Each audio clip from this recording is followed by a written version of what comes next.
think they deserve it, both of them.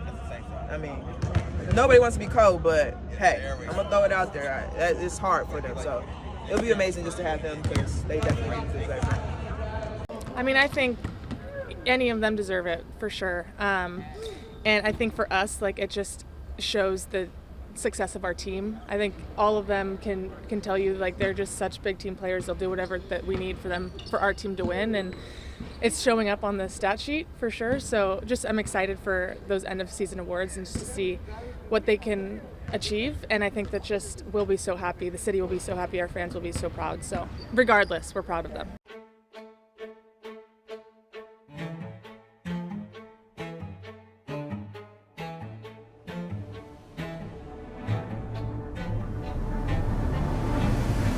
Kelsey Mitchell, Caitlin Clark, these are players that definitely deserve conversation. He's like a maestro. He's the fastest player in the league with the ball in her hand. He does things that we haven't. Locked in. He caught fire. Go. That's dynamite from anywhere on the floor. Quickly. Mitchell again.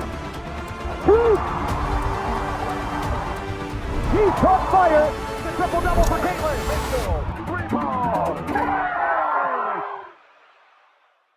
The Indiana Fever front office, in their infinite wisdom, decided to launch an official promotional campaign for the league's Most Valuable Player award. But they didn't launch an MVP campaign for the generational superstar who has completely transformed the economics, visibility, and competitive trajectory of their entire franchise. Instead, they rolled out what they are calling MVP2 intersection a joint, co-branded campaigning for both Caitlin Clark and Kelsey Mitchell to share the MVP award.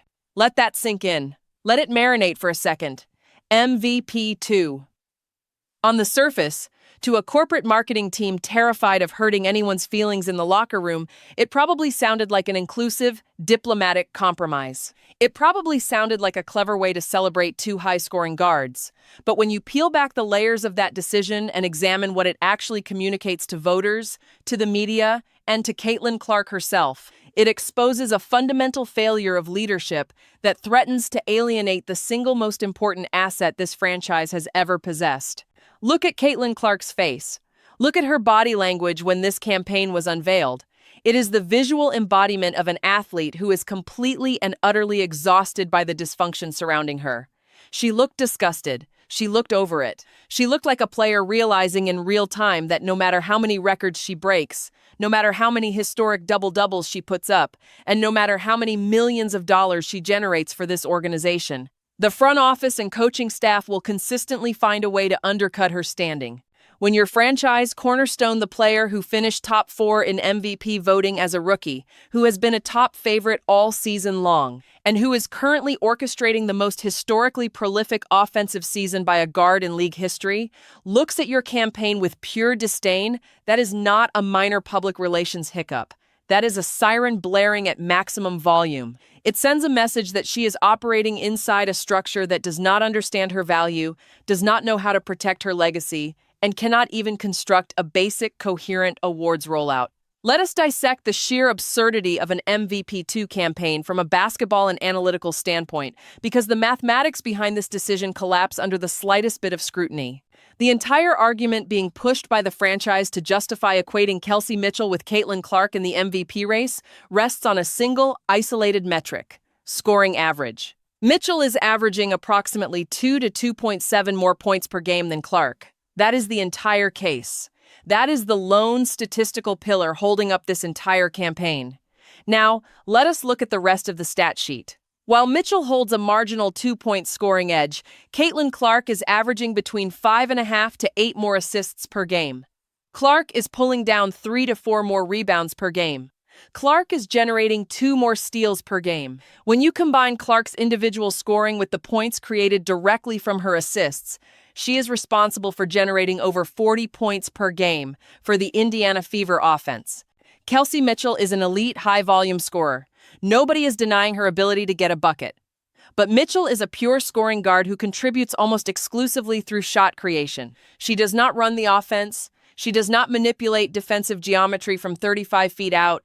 She does not control the tempo of the game, and she does not elevate the offensive output of every other player on the floor. To take a player who generates 40 points a night through historic playmaking and scoring, compare her to a secondary scoring guard whose primary contribution is individual isolation volume. And tell the world they are equal MVP candidates is an analytical insult. It is the equivalent of looking at an engine and an exhaust pipe, seeing that they are both parts of the same car, and claiming they provide the exact same horsepower. And look at who they are using to sell this propaganda. The Fever front office didn't just post a graphic. They actively enlisted teammates like Lexi Hull and Ty Harris to push the MVP2 narrative on social media and in team media availabilities. Think about the unfair position that puts those players in. Instead of allowing the locker room to function with a clear, honest, and earned hierarchy, the organization forces role players to participate in a corporate public relations stunt designed to maintain an artificial parity. This is the continuation of an organizational failure that has plagued the Indiana Fever all season. An absolute refusal to establish a clear pecking order. In professional sports, elite franchises do not manage by committee. Championship organizations do not shy away from naming their superstar. Look across the league at how real contenders operate. Look at the Las Vegas Aces. The Aces roster features 4 Olympic gold medalists. They have championship veterans, former All-Stars, and elite talent across their entire starting 5. Do you see Mark Davis and the Las Vegas front office running an MVP4 campaign? Do you see them trotting out Chelsea Gray, Jackie Young, and Kelsey Plum to demand co-MVP consideration alongside Aja Wilson? Of course not, because the Aces understand how professional sports work. They understand that Aja Wilson is the undisputed centerpiece of their franchise, and they throw the entire weight of their institutional machinery behind her. They don't apologize for her greatness. They don't dilute her narrative to protect secondary egos, and they certainly don't ask award voters to split their ballots.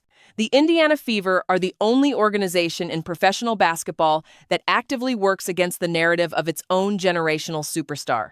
Last season, when Kelsey Mitchell was putting up numbers, the franchise had no problem printing individual t-shirts, running dedicated media campaigns, and pushing her individual accolades. But the moment Caitlin Clark steps onto the floor, shatters all-time league records, and builds an undeniable MVP resume, the front office suddenly develops a sudden obsession with sharing the spotlight. What does this campaign actually accomplish in the real world?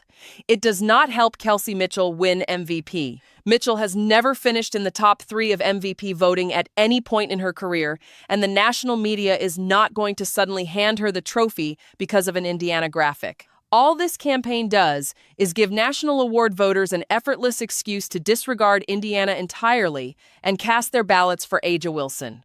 Think about the psychology of an MVP voter. When a voter is looking at a crowded ballot, trying to decide between Aja Wilson and Caitlin Clark, and the Indiana Fever release an official campaign saying, well, actually, we have 2 MVPs on our team. That voter is not going to spend time parsing the internal dynamics of the Fever roster. They are simply going to say, if Indiana's own front office doesn't believe Caitlin Clark is the clear-cut MVP of her own team, why should I vote for her over Aja Wilson? The MVP2 campaign is, functionally, an official endorsement of Aja Wilson by the Indiana Fever. It divides the narrative, splits the focus, and completely sabotages Clark's candidacy at the exact moment she should be receiving an uncompromised, full-throated institutional push. And this marketing blunder cannot be separated from the tactical malpractice we have seen on the hardwood from head coach Stephanie White. The 2 issues are symptoms of the exact same institutional disease. Look at what happened on the floor just days before this campaign was rolled out.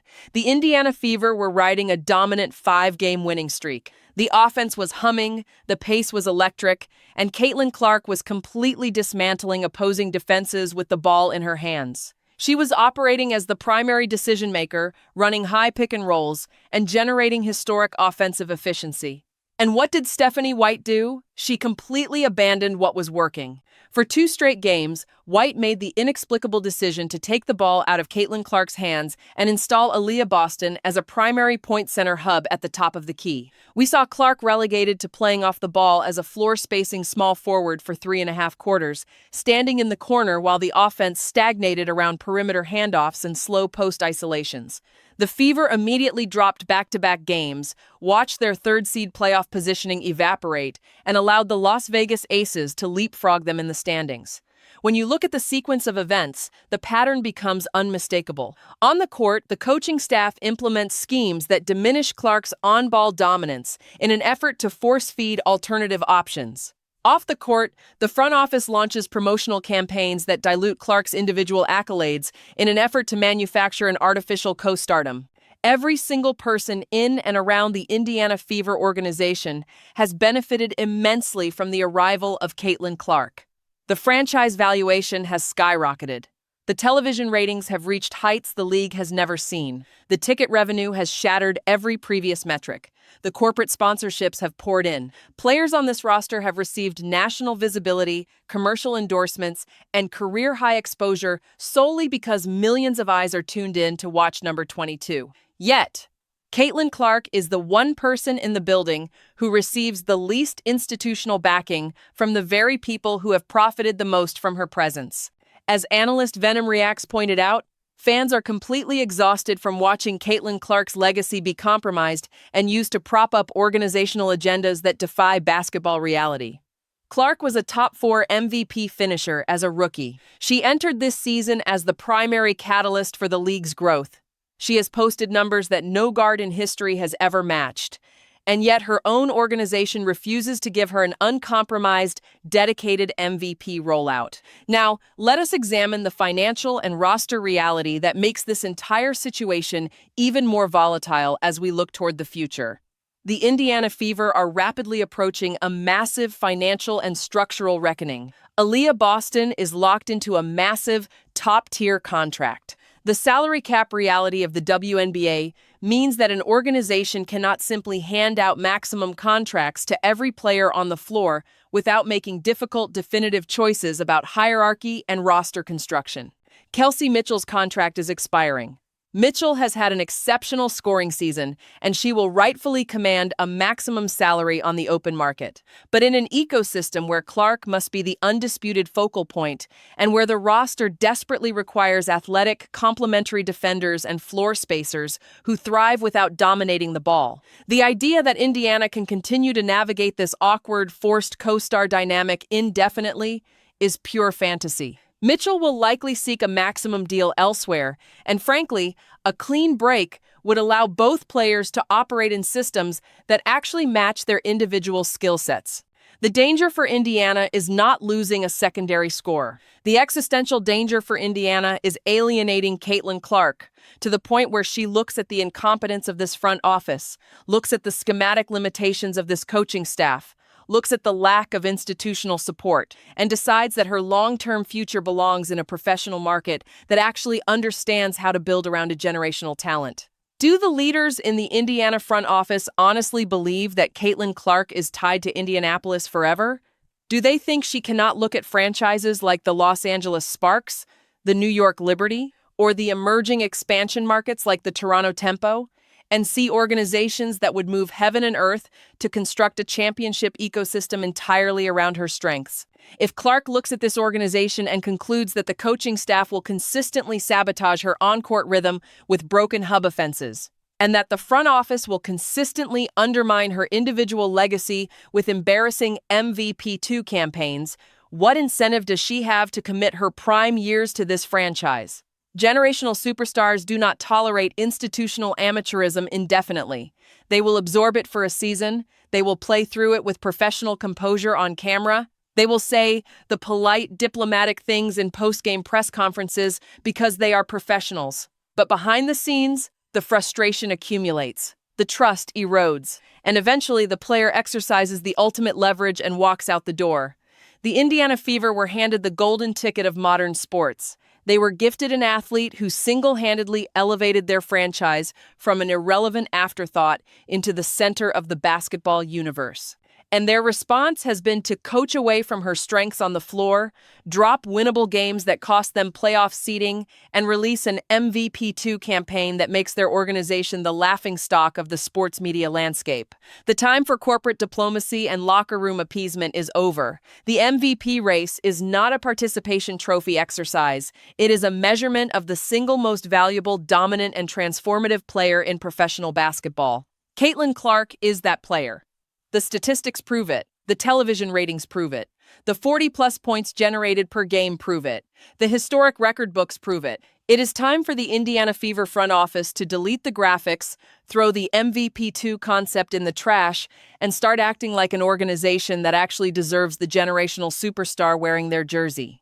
Because if they don't figure out how to stand behind Caitlin Clark right now, they are going to wake up one day and find themselves watching her lift MVP trophies in a completely different city.